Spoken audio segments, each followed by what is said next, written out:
In this video, I'm going to show you how I built a kick-ass self-hosted budget app called Yosun AI with zero coding skills. Let's go.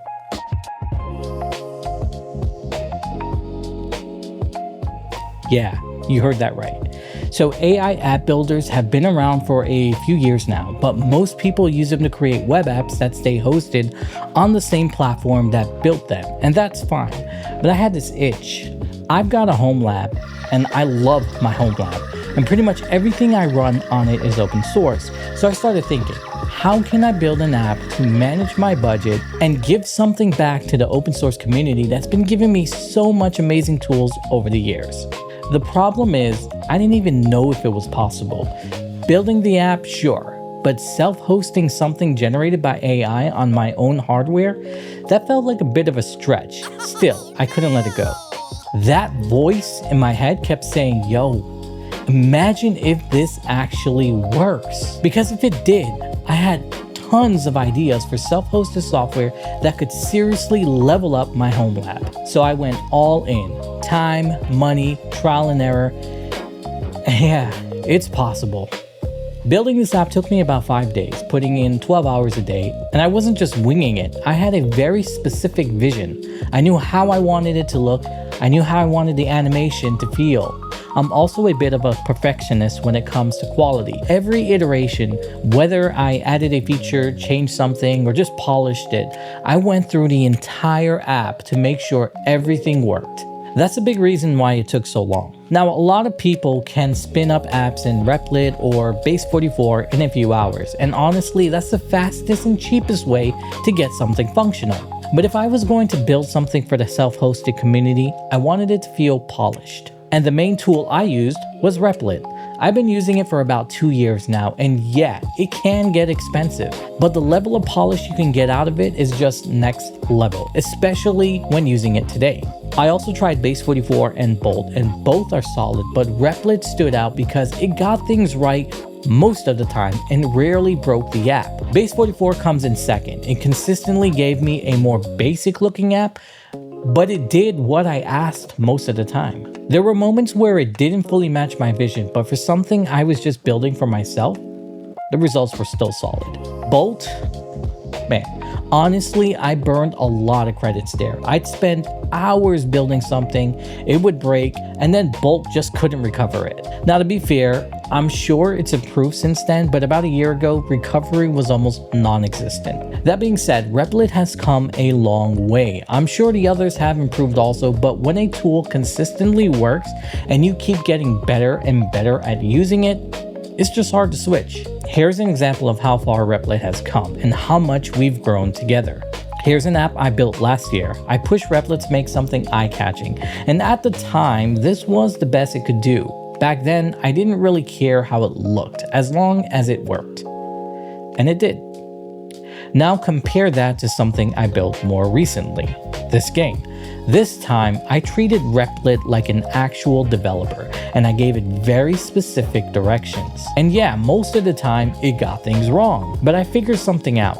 If you rephrase your instruction, everything changes. At one point, I was trying to create a lighting effect on the game board, and Replit just could not understand what I wanted.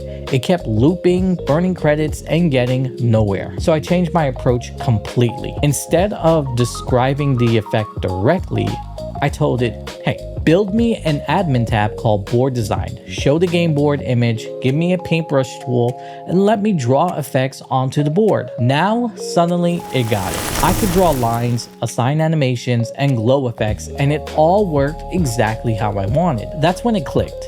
It's not just about what you ask, it's how you ask it. And I had to use those same kind of thinking when building Yosun AI. Now, before you get too excited and start building your own self-hosted app, let me warn you, building the app in Replit, that's actually the easiest part. The hard part is getting it to actually run in your home lab environment. For me, the biggest issues were things like making sure the SQLite database is initialized correctly, making sure no columns were missing, making sure that all the AI integrations work when users added their own API key, and making sure logging flows didn't randomly break. Even when I was very specific multiple times, Replit wasn't always proactive about catching edge cases, and because of that, a lot of bugs made it into the first version.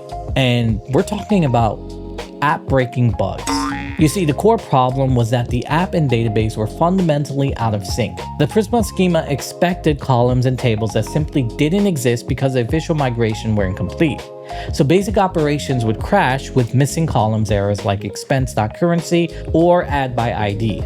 Trying to patch this manually turned into a frustrating game of whack-a-mole. I fixed one migration over here and hit another missing piece over here, because the migration history itself was broken, not just a few gaps. Even after partially stabilizing that, authentication introduced another layer of issues. Logins would succeed, but sessions wouldn't persist due to cookies being marked secure and ignored over HTTP. And switching to HTTPS behind Nginx just exposed more inconsistencies because the app wasn't correctly handling reverse proxy headers or detecting the real protocol. And if I wanted to link the app to my Gmail, I needed reverse proxy to work. Once that was fixed, the dashboard still crashed due to, you guessed it, more missing columns that migration claimed were up to date, making it obvious the entire migration system was unreliable. Then the setup flow broke, with conflicting logic around whether an admin account existed versus whether setup was complete.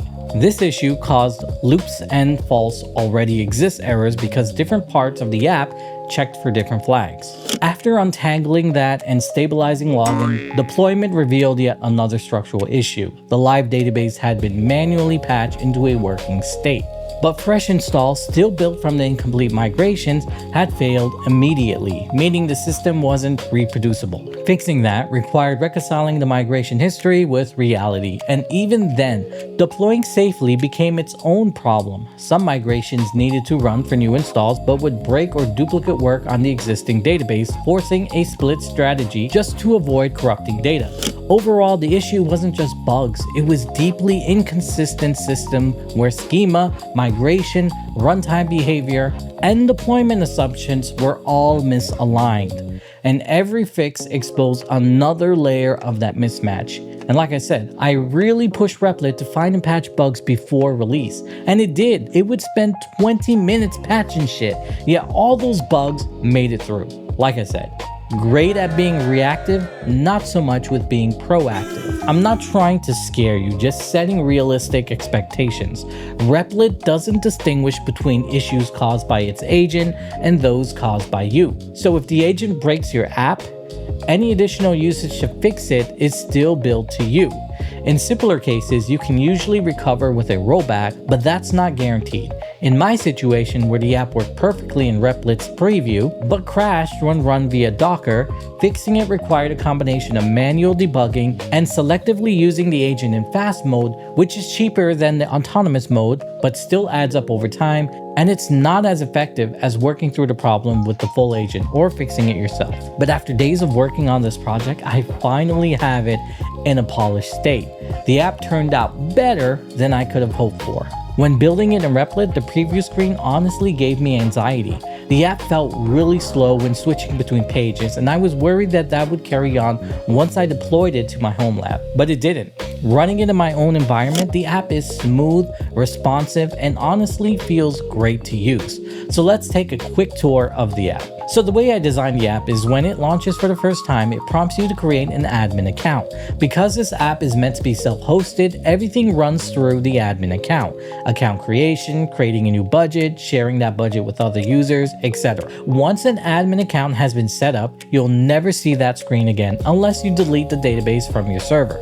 It's also not strictly tied to your email, so if you reset the database, you can reuse the same email to create a new admin account without any issues. After that, whenever you visit the IP address where Yosun is hosted, you'll see a login screen. Once you log in, you're taken to the dashboard. On the dashboard, it shows you how much money you have available for the current pay period. Most budgeting apps focus on monthly budgeting, linking your bank account, and tracking withdrawals automatically. My app avoids that on purpose. It's privacy first and keeps things simple. Instead of focusing on how much money is sitting in your account, it focuses on how much you're bringing clocking in per pay period. That way, you're budgeting based on your actual income cycle and you can see your spending habits in real time instead of waiting until the end of the month. At a glance, you'll see your current pay period, spending for that period, savings, recent expenses, upcoming bills, and spending by category, all tied to your pay period. If you want to budget monthly instead, you can still do that in the Reports tab. At the top, you've got your account dropdown, notifications, theme toggle, and your role, admin or standard. At the bottom right, there's an add button. If you set up AI, you can upload a photo or screenshot of your receipt and let it extract the data. You can take a picture of paper receipt or just enter everything manually. Now moving over to the left sidebar, under the dashboard tab, the first section is income. This is where you can add income, either one-time income like DoorDash or Uber Eats, or reoccurring income like a job that pays bi-weekly. Next is the expenses tab. This works similarly. It starts out pretty basic, but once you add expense, you can go back in and add more details to that expense. Then there's the categories tab. This shows the categories you spent on during the current pay period and lets you manage them. You can create top level categories or subcategories depending on how detailed you want your budgeting to be. If you set up authentication with Gmail and create a custom label for online purchase receipts, Yosun can pull those emails automatically and it uses AI to extract the data. And this is where those receipts show up for review. When reviewing, you can assign a category, confirm the total, add notes, see the merchant name, adjust the date, and mark whether it's a reoccurring expense. Next is the reoccurring tab. This is where you set things up like rent, mortgage, Netflix, Amazon Prime, or anything else that repeats. You can also set saving goals here. You can enter them monthly or have the app convert them into a per paycheck amount so you know exactly how much to set aside each pay period. Now the reports tab. This one was a collaboration between me and my wife. When I first designed the app, I didn't really know what I wanted this section to do, so I left it as a placeholder. Once the app was almost done, I had her step in, and she works as a data analyst in school funding, and so she helped me turn it into something that's actually useful based on her experience. Her biggest goal was filters, so we made the dashboard so you can filter by pay periods, this month, last month, or the last 7 days. It shows projected income based on reoccurring entries, spending by subcategories, top subcategories, AI insights, detailed expense breakdown, and you can export expenses to CSV. After that is the analysis tab. This is where AI looks at your data and gives you a breakdown of what's happening. The more data you add over time, the better those insights get. And then the last tab is forecast. This shows a line graph of your reoccurring income versus your expenses over time. If you're planning on using the app, just bear with me on those last 3 tabs. They're live, but they're still a work in progress. I need more time and real data to fully test and refine them. And that's it. That's the whole entire app. As you can see, not only did I build a self-hosted budgeting app based on years of using other financing tools,